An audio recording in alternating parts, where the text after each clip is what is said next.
soy Daniela Oyarzo, psicóloga clínica infanto-juvenil, y este guapetón es Spock, mi perrito Golden Retriever de 6 años, mi compañero y mi coterapeuta.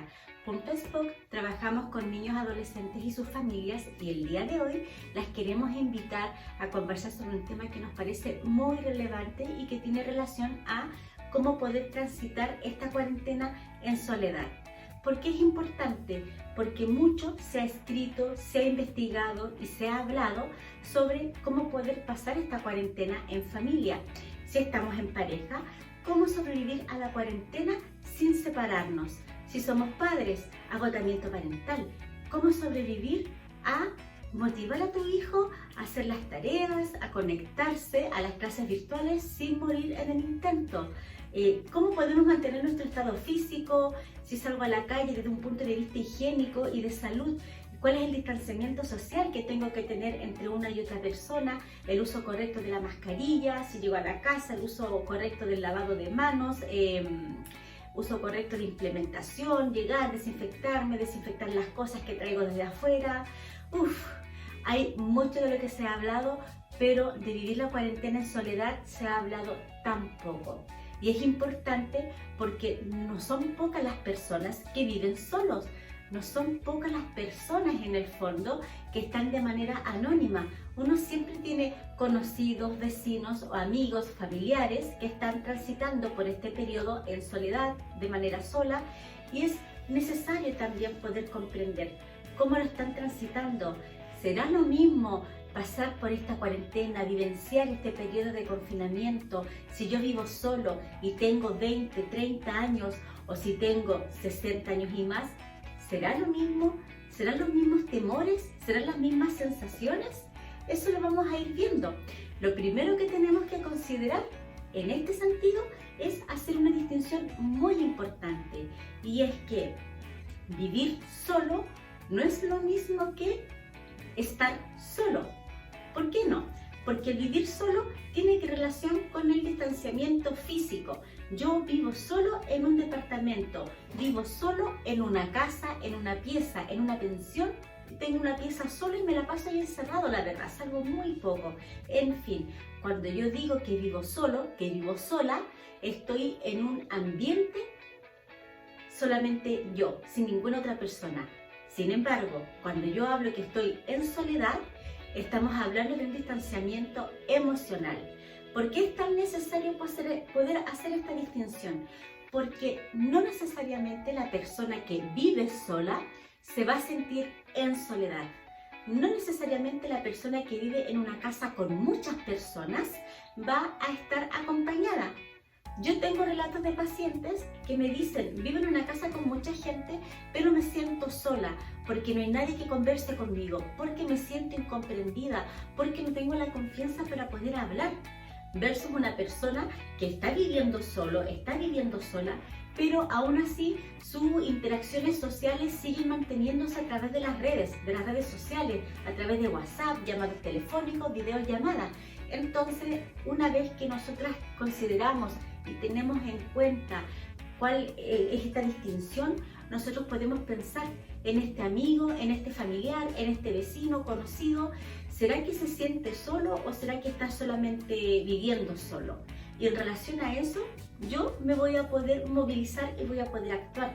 Porque muchas veces también tendemos a pensar que la persona que vive sola nos da como pena. Pobrecito, pobrecita, tiene que sentirse sola, o pobrecito que está solo, pero la verdad es que esta persona sí vive sola.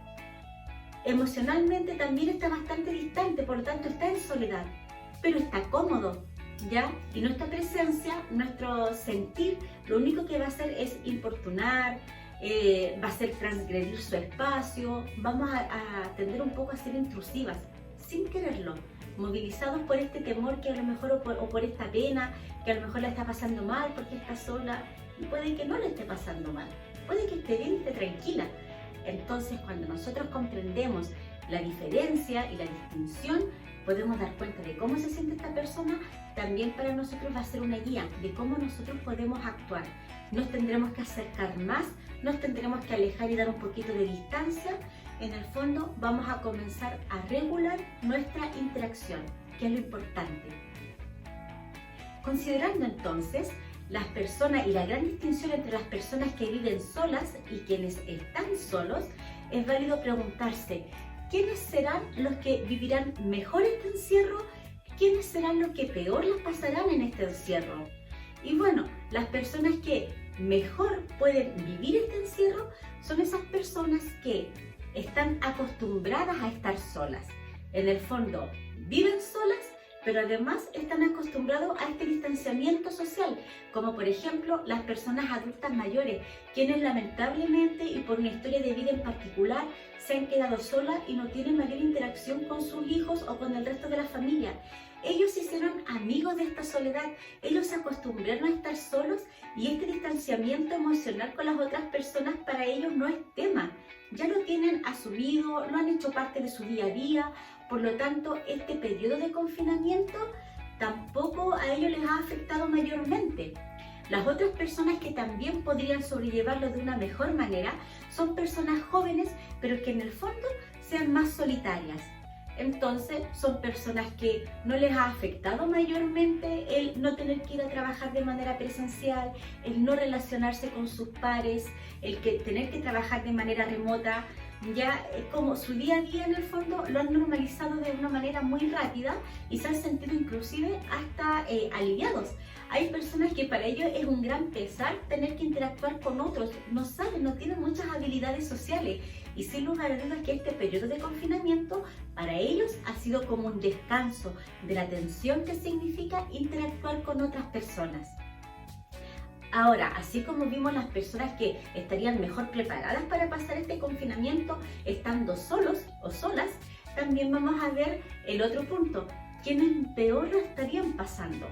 ¿Cuál será el grupo de personas que más les costará asimilar, asumir este encierro? Aquí también tenemos a un grupo de adultos mayores. ¿Pero por qué le pasarán mal ellos? Si en el fondo ya vimos que ellos pueden tolerar la soledad porque se acostumbraron a este distanciamiento social, ya lo tienen internalizado, ¿por qué la pasarán mal? Y aquí sucede que los adultos mayores están pero todo el tiempo escuchando que son parte del grupo de riesgo. Entonces la enfermedad y la muerte resulta una amenaza pero real, una amenaza que está pero afuera, a la vuelta de la esquina. Yo salgo, camino un par de pasos y me puedo contagiar. Y resulta que como soy del grupo de riesgo, como estoy frágil, como soy más vulnerable, esta enfermedad podría llevarme. Y es algo real, porque yo he visto en el fondo que se están yendo familiares míos que son más o menos de mi edad, amistades también, que tenemos enfermedades previas, que por eso no podemos salir a la calle e interactuar porque en el fondo somos el grupo de riesgo. Estas personas la están pasando muy mal y lo llevan mal, no desde el punto de vista desde la soledad o el contacto con los otros, sino de lo que significa para ellos ser de un determinado grupo etario. Otro grupo que también la estaría pasando un poco mal y no lo estaría llevando muy bien es este grupo de personas que viven solas, pero que en un contexto normal, en un contexto no cuarentena en el fondo, tenían una vida social muy rica, tenían muchas actividades fuera de casa. Estas personas, al tener que retraerse en el fondo, al tener que separarse de todas estas actividades, le están pasando muy mal porque este distanciamiento social lo están llevando a un distanciamiento emocional, el cual ellos no están siendo capaces de poder tolerarlo y están buscando desesperadamente el mantener contacto con los otros a través de las redes sociales, pero aún así esto no los llega a satisfacer.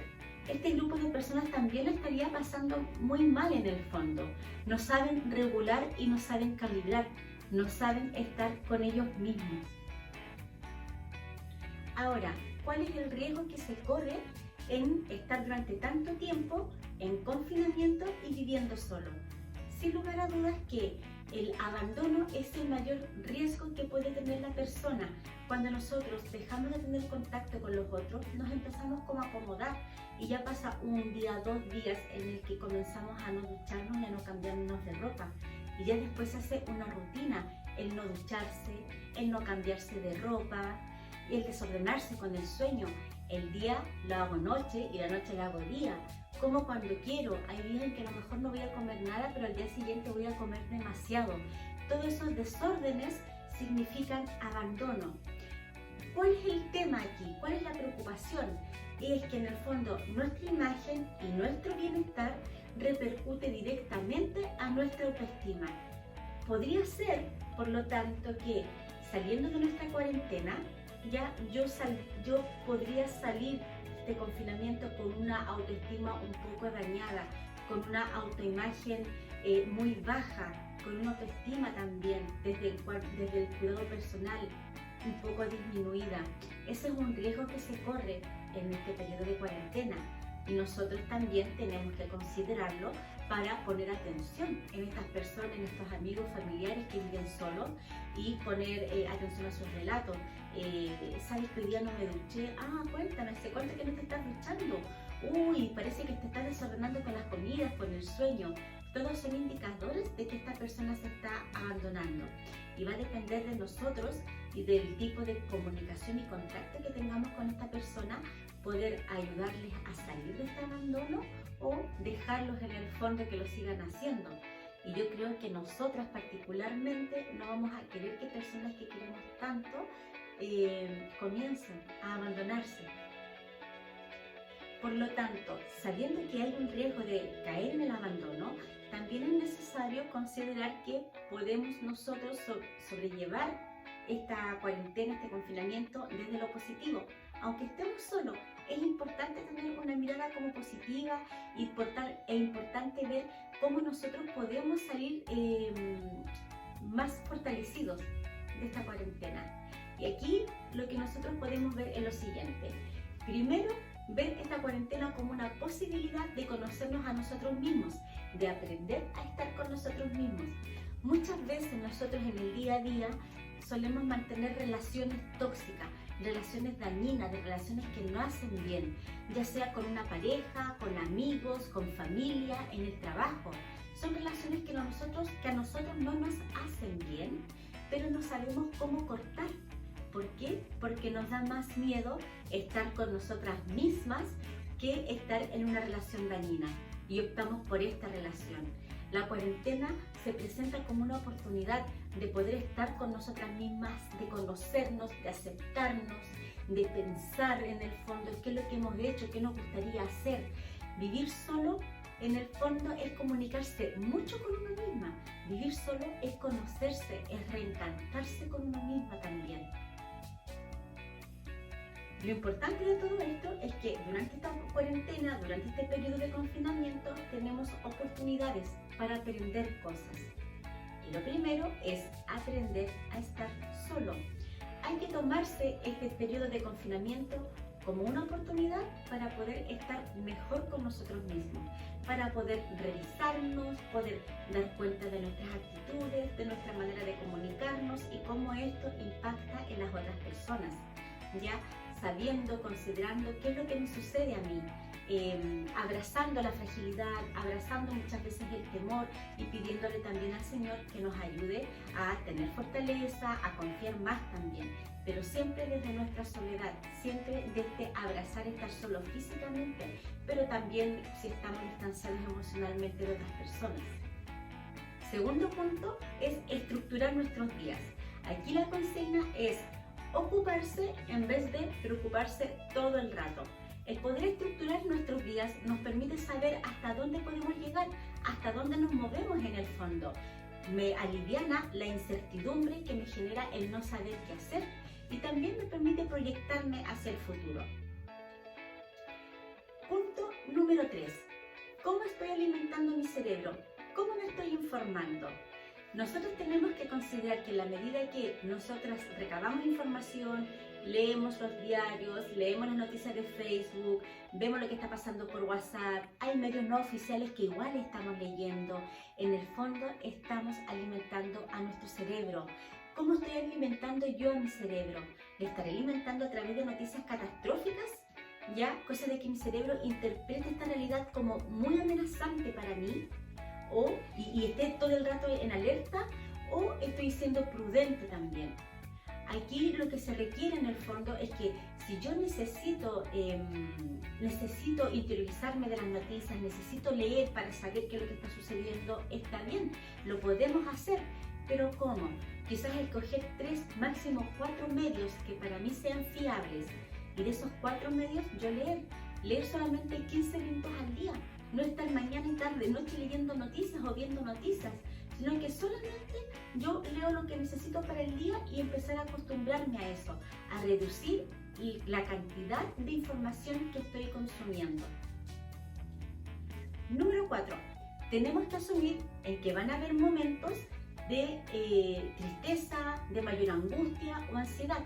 Esto es normal y esperable. La verdad es que yo me sorprendería si hay alguien que me dijera que está al descueve y que no tiene ningún tipo de problema, ni miedo, ni temor. No, todos estamos pasando por esto, todos estamos teniendo de cierta manera angustia. Es lo normal, es lo esperable también. Nosotros los terapeutas también lo estamos sufriendo. Entonces, cuando yo me permito vivir esta ansiedad, cuando yo me permito vivir esta angustia, puede ser mucho más sobrellevadera. Si yo, por ejemplo, me cierro a esta posibilidad, es donde yo puedo tener síntomas finalmente que van a ser mucho más fuertes. Entonces los problemas que me podría traer el periodo de encierro van a ser mucho mayor al terminar la cuarentena. Quizás ahora yo esté bien, pero podría ser que pasado este confinamiento comience yo a presentar síntomas, crisis de pánico, temor a salir fuera de casa, angustia en el fondo se va a elevar mucho más, la ansiedad también. Es necesario poder considerarlo y tenerlo muy presente. Lo que se espera en este periodo de cuarentena, en el fondo, es que nosotros podamos tener momentos de fragilidad, momentos de miedo, de angustia y de ansiedad. Número 5. Saber que lo que nosotros estamos haciendo tiene un sentido. Yo me estoy cuidando por mí, pero tiene un sentido porque también estoy cuidando a otras personas. Es importante lo que yo estoy haciendo, es importante mantener este distanciamiento social, es importante no ir a visitar a mis padres, a mis abuelos, estoy siendo prudente en el fondo. Tiene un sentido cuidarme y también tiene un sentido cuidar a los otros. Otro punto importante acá son las caricias emocionales. Pensar en esas personas que queremos tanto, acariciarlas con el corazón, tratar de sentir o pensar que también hay quienes piensan en mí, amigos quizás, mi familia, quienes tengan sus familias lejos en otros países. El solo hecho de pensar, uy, mis papás, mis padres están pensando en mí, mi hermano piensa en mí, yo pensar en mis sobrinos en el fondo, hace que todo esto también sea mucho más llevadero y hace que tenga un sentido.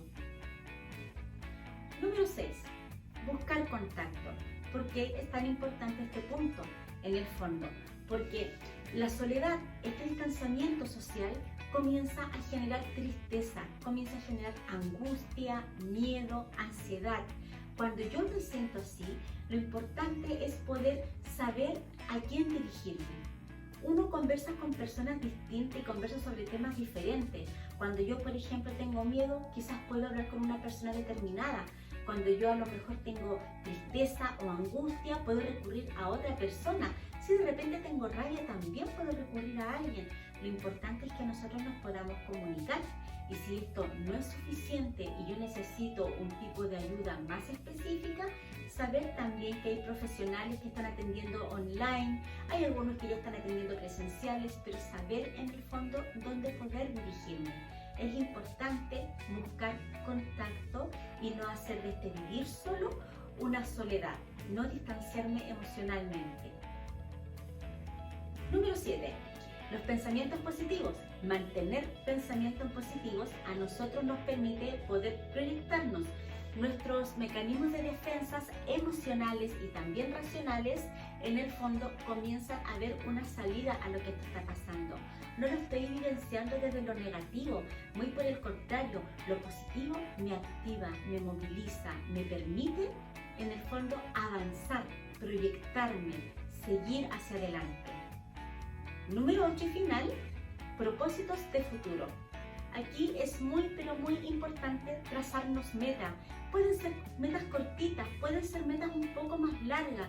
Lo importante es saber que yo puedo seguir adelante, puedo tener gratificaciones también. No nos quedemos en el presente, sigamos hacia el futuro. Y hermanas queridas, si seguimos hacia el futuro y trazamos nuestras metas tomados de la mano del Señor, va a ser pero muchísimo mejor, va a ser mucho más fácil poder transitar por este periodo de confinamiento. Hermanas queridas, entonces les agradezco por este tiempo. Me despido de ustedes muy feliz y espero que esta información haya sido de ayuda. Si usted cree que este video le sirvió, compártalo con sus amigos, familias, conocidos. Si hay algo que usted quisiera que nosotros tratáramos, algún tema en particular, si hay algo que usted tiene alguna duda, comuníquelo, escríbelo y la verdad es que yo estaré feliz de poder seguir apoyando, seguir contribuyendo y participando también. Me despido muy gustosa, muchas bendiciones y muchos cariños. Chao, chao.